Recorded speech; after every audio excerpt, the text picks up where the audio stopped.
Welcome to another edition of Brunswick Cable Access News. I'm Don Keating, and let's take a look at what we will be talking about this week. For headlines, a new complex is planned for the west side of Pearl. The Brunswick area is ranked the best Ohio city to live in. And the district reminds parents and students of the plan for weather-related school closures. All that coming up right now. Join me here for Brunswick Cable Access News.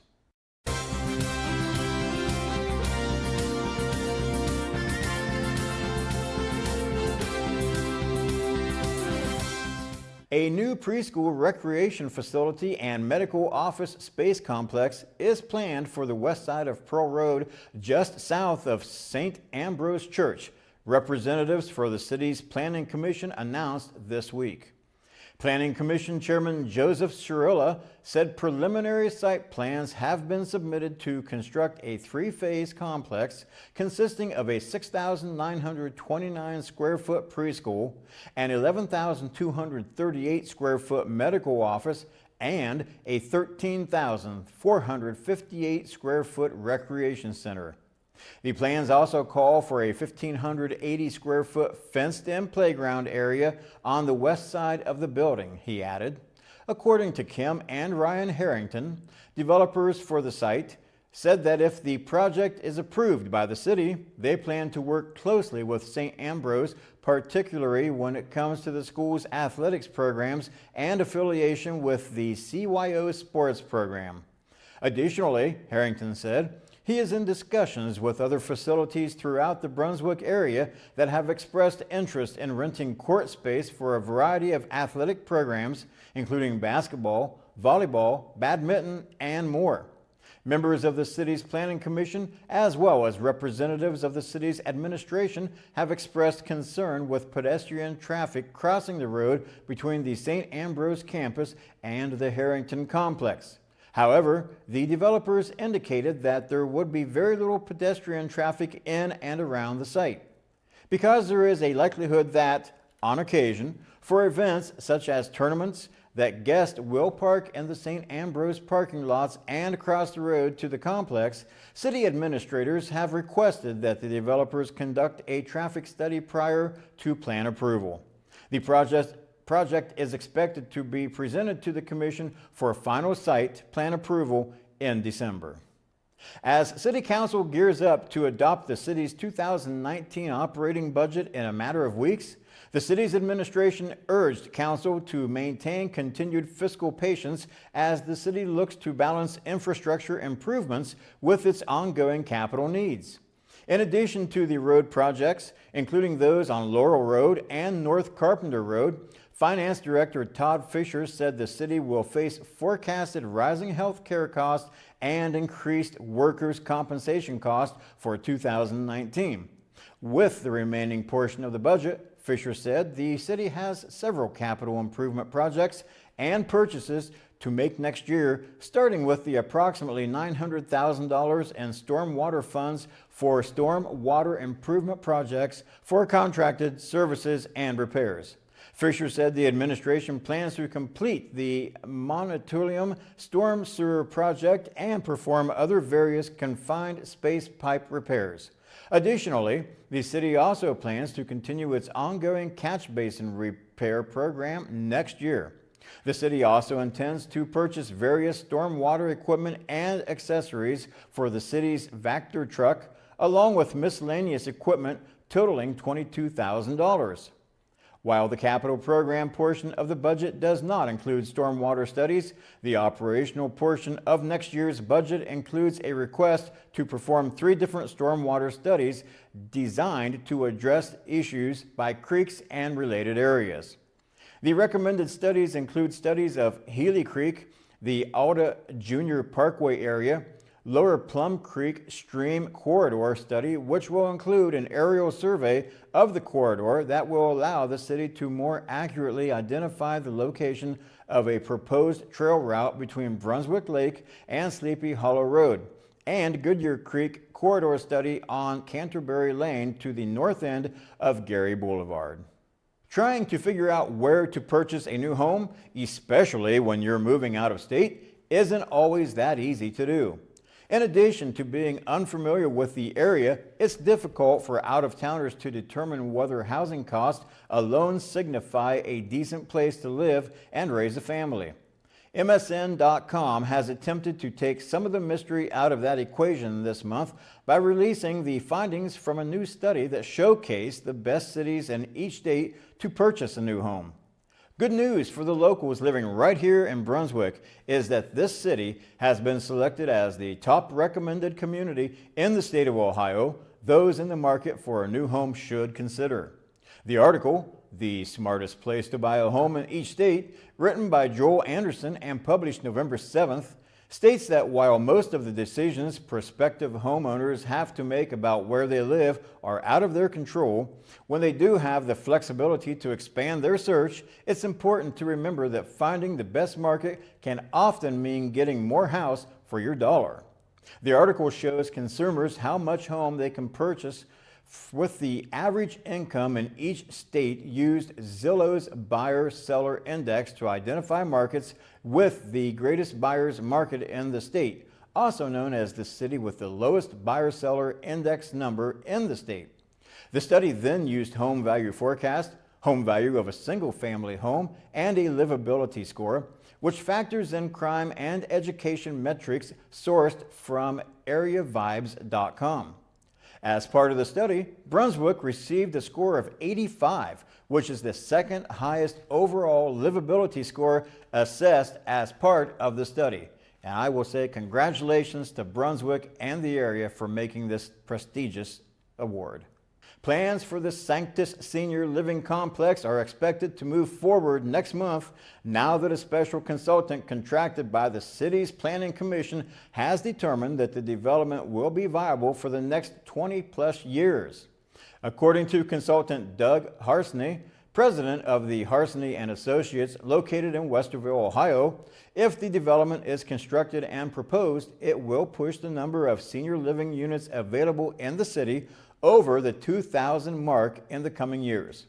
Because the city has recently experienced an influx in senior apartments and other living senior facilities offering assisted living, memory care, and other services, Planning Commission members questioned whether there will be an increasing need for additional senior living facilities in the future and whether the project will be viable in the long term.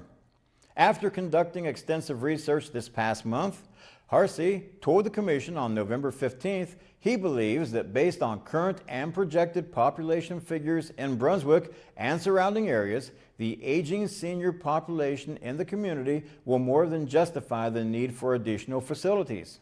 The project was first submitted to the Commission in June, reviewed again in September, and discussed last month, at which time members requested an independent consultant review the project. There are definite challenges with this site, he said, and it is important for this development to be done right. Developers for the project were in attendance at the Planning Commission's meeting last week and told the board that revised plans based on Harsney's recommendations have already been presented to the city. The board is expected to review the project next month. The number of people 60 and older in Medina County is growing, and so is the demand for services being provided to them by the Office for Older Adults. An illustration of the demographic changes taking place came from OOA Director Laura Toth in a quarterly report to Medina County Commissioners. Toth reports social workers from her office have reached out to nearly 1,000 clients through the first 3 quarters of 2017. That's about 120 more contacts than the office had made at the same time last year. According to Toth, OOA outreach workers meet with senior citizens around the county to assess their needs for services and inform them of OOA programs that could provide them with hot meals, transportations, and other services. Toth said her department's outreach workers made contacts in townships and municipalities in all corners of the county, but have been busiest in Medina and Brunswick this year. Both cities have seen the recent construction of new housing facilities for senior residents, which have attracted older adults from areas both inside and outside of the county.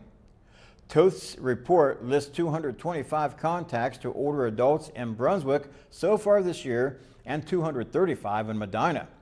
Those two cities account for nearly 50% of all contacts made by outreach workers so far this year. Toth said a big reason for the sharp growth in older county residents is the aging of the big baby boom generation born after World War II. Another contributing factor specific to Medina County is the availability of good senior housing facilities in Medina County that attract retirees from other places. We're finding that some of our suburban residents are moving their older parents from Cleveland, Akron, and other places in order to be closer to them, Toth said. Toth also said she and other county officials are again discussing the possibility of placing another levy before the voters that would help fund the OOA as well as protective services for children and older adults. Swimming is finished for the season at Chippewa Lake, and so is most boating activity, but health concerns about highly toxic algae levels there remain. The lake has been under health warnings from the Medina County Park District most weeks since the middle of May, and those warnings have been elevated since the middle of September. The Chippewa Lake algae bloom is the result of a microscopic organism called cyanobacteria. Its blooms can produce harmful toxins that may make people and pets sick when they come into contact with the water. Ohio's harmful algae bloom response strategy for recreational waters calls for a public health advisory to be issued when toxin levels reach 6 parts per billion. When toxin levels reach or exceed 20 parts per billion, like they did in Chippewa Lake throughout October and into November, an elevated public health advisory is issued, warning all persons and pets to avoid contact with the water. The lake is owned by the Medina County Park District, which has been working with a grassroots group called Save the Lake Coalition, which has been organizing support for efforts that could reduce the flow of phosphorus and nitrogen into the lake that many believe triggers the growth of algae each summer. Toxic algae has become a worldwide problem that has escalated in recent years. In Ohio, studies are being done on Lake Erie, Sandusky Bay, Grand Lake, St. Mary's, and other state-owned waterways, as well as Chippewa Lake. The Park District has initiated a study by Cleveland-based environmental firm Aqueduct by committing $25,000 to determine what is causing the lake's pollution and how to best remedy the problem. Aqueduct biologist Carter Baylor explained the evidence of internal and external nutrient loading, which is causing harmful algae blooms. He's been examining the inlet, the lake, the outlet, and 3 creeks that drain into the Chippewa Lake. The Park District has also partnered with a Cleveland-based startup company called IMET to install bioreactors in October that will hopefully consume some of the nutrients that feed algae growth. The district's investment in this groundbreaking remediation technique was $25,000. Epink said preliminary results from Aqueduct study indicate the problem at Chippewa Lake is complex and it will not be easy to resolve. The minute the snow begins to pile up outside on the streets or the temperatures start to plummet, the questions start flooding social media. Will the schools remain open? Will they close for inclement weather? Will Brunswick have a delayed start like some of the other schools in Medina County? Will there still be extracurricular activities going on this evening? Well, though the answers often vary from day to day, Superintendent Michael Mayle, who is the only school official permitted by the state to close the schools, said he takes into consideration a number of factors before making the announcement of whether the schools will remain open. First is gauging the weather's impact. Mayle said he takes into consideration all relevant factors, including weather forecasts from a weather alert service, ambient air temperatures, wind chill factors, the timing of expected weather, and forecast conditions that note if weather is expected to worsen or improve, as well as information on road condition from the district's transportation staff and local officials. Also factored into the equation, he said, is the weather's impact on the school's transportation fleet as diesel fuel begins to gel at sub-zero temperatures. Likewise, building conditions such as whether the buildings have electricity, heat and water are also assessed, as is the amount of accumulated snow and ice and the district's ability to clear school parking lots and sidewalks, Mayo said. Though there is no set temperature at which the district automatically closes schools, Mayo points out the ambient temperature is one of the many factors, along with the wind chill, road conditions, and weather forecast, which is taken into consideration when making a school closure decision. What creates a final decision to close?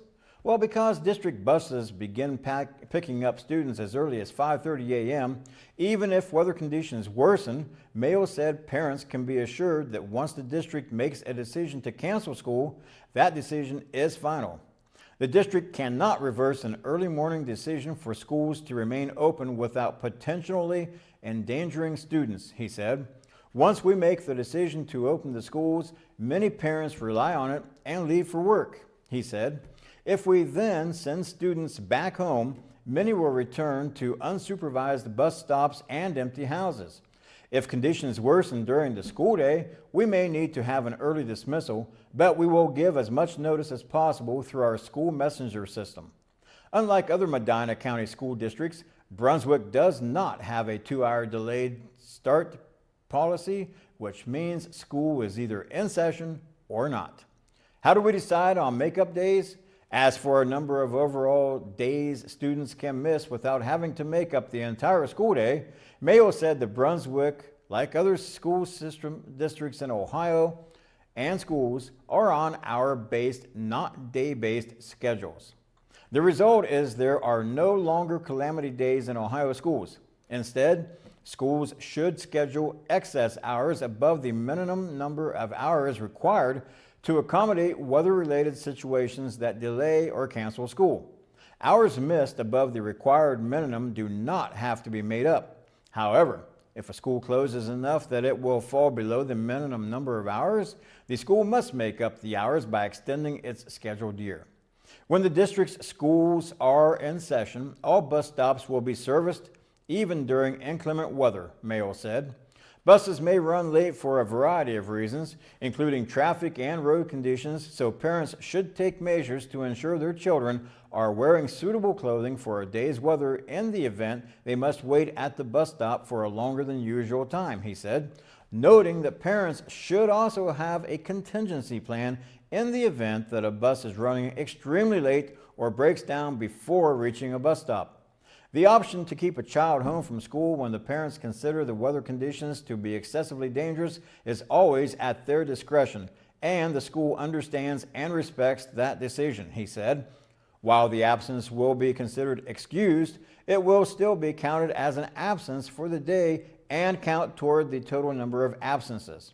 With the advent of technology, however, just because students are off, that doesn't necessarily mean they will be in the free and clear, school officials said. With students now having access to district-owned laptops throughout the school year, Amy Rutledge, the district's communication director, said teachers reserve the option to use the computers to make assignments even on the days when students are in school. Rutledge said it's important for students to develop the habit for students to check their Chromebooks to see if there is any work expected to be complete upon their return. When you look at the number of days and hours per day that our students are in school, Brunswick is over the required amount of hours. This provides a cushion for when we have calamity days due to school or a power outage, etc., she said. And speaking of the weather, I'm going to have some information for you that may or may not be such good news for those schools coming right up.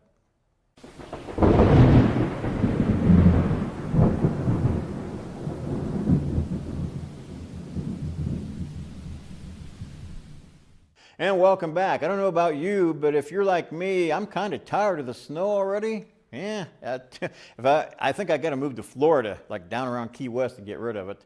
But here we are in one of the backyards of one of the local schools, and that's a beautiful scene out there. A lot of beautiful picturesque areas this time of the year. Take some photos, send them to us. Our email address will be listed at the end of the broadcast. We will show those and credit you, the photographer, and where they were taken. as part of our show. Let's take a look at our climatological data now for the 7th to the 13th of December for this area. Average high is 39 degrees, slipping down to 37 degrees, and your average low starts out at 25, dropping to 23 degrees. Average amount of precipitation, once again, that's snow, sleet, freezing rain, everything melted down to liquid content, 0.7 inches, 0.70, and your snowfall, 2.1 inches. Hey, what does the Weather Service think about the next 7 days? Let's take a look at that forecast map. Blue, I don't like blue any more than you do, especially when it comes to temperatures. New England up here, right? All the way across the upper Midwest and out here into the central Sierra Nevadas. That's a good chance of below normal temperatures. Anybody expecting, yeah, here you go, Key West, Florida, above normal, way above normal from Tallahassee down to the peninsula of Florida and the Key West. I think I'm going to take a vacation soon. Bet you can't guess where I'm going, right? Precipitation, let's take a look at that map. What's expected? Big old bullseye of 40% or better chance of below normal precip, and in the Ohio Valley all the way down to the southern plain states and up into the upper Midwest, at least a 33% chance of below normal precipitation.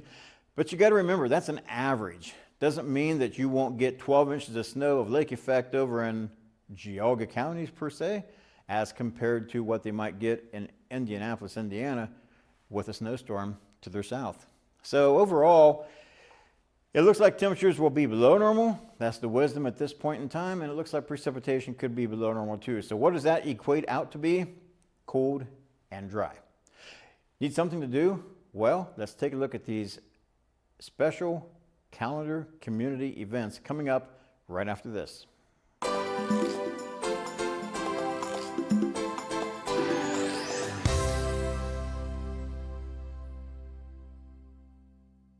Hey, welcome back. Here's some community events on the bulletin board activity schedule that you may be interested in taking part in. Right? Let's get right to it. Why don't you come down and meet Santa Claus at Grafton Road and Brunswick Hills Fire Station number 2 on the 16th of December from noon until 3 p.m. There will be crafts, snacks, and of course, Santa Claus will be there. But you're going to want to be on the lookout that morning, because Santa will be getting an early start while cruising the township neighborhoods in one of the township fire trucks. So, starting at about 9:30 a.m., listen for the siren to let you know when he's close to yours. Then get to station number 2 to continue the festivities. Kick off the holiday season with a visit to the Cleveland Historical Center. Make that the Cleveland History Center and we're in good shape. The halls will be decked with seasonal scenes and weekly hands-on activities for the kids. The Crawford Auto Aviation Museum will feature one of the largest indoor blow mold displays in Cleveland. The Bingham Hanna Mansion will feature a dining room dressed for Hanukkah, while the Hay McKinney Mansion will be a mad for plaid with a Victorian Christmas flair. Festivity activities to enjoy now through January 6th can be found at the website listed below, and you can also call 216-721-5722. Fridays through Sundays until January 6th from 10 a.m. until 5 p.m. and Christmas Eve from 1 until 2 p.m. brings you the following: twinkling lights, sugary treats, festive parties, and work and school-free vacation days. There are many reasons to be excited about the winter holidays. The Greater Cleveland Aquarium invites those looking to get out of the house or mall traffic to expand a little of that seasonal spirit at Scuba Claws and the Season of Play. Activities stops throughout the aquarium encourage guests to appreciate some pretty amazing animal traits. During Season of Play, aquarium guests will be invited to try to playfully imitate some of those talents by walking like a crab or stretching their arms wide like a giant Pacific octopus. Are you not ready to attempt a yoga sea star pose? Well, all the guests are invited to participate in an aquarium-wide scavenger hunt for the chance to win an annual family pass. Children visiting during Season of Play also receive, while supplies last, an original holiday mini activity book, and a temporary tattoo. While getting a better understanding of an angelfish, a candy cane coral, green moray eels, and other tropical yet holiday-sounding aquatic creatures is arguably a great way to spend a chilly Cleveland morning or afternoon. There's one activity that stands out from all the rest during the holidays, and that's the opportunity to meet underwater scuba claws. A general admission ticket includes all the aquarium has to offer, including scuba claws and activities. That pretty much does it for me this week for Brunswick Cable Access News. Thanks for joining me. Don't forget to send in those winter scene photos or any other photos you think may be of interest to the viewers. And until the next time, for Brunswick Cable Access News, right here on BAT TV, I'm Don Keating.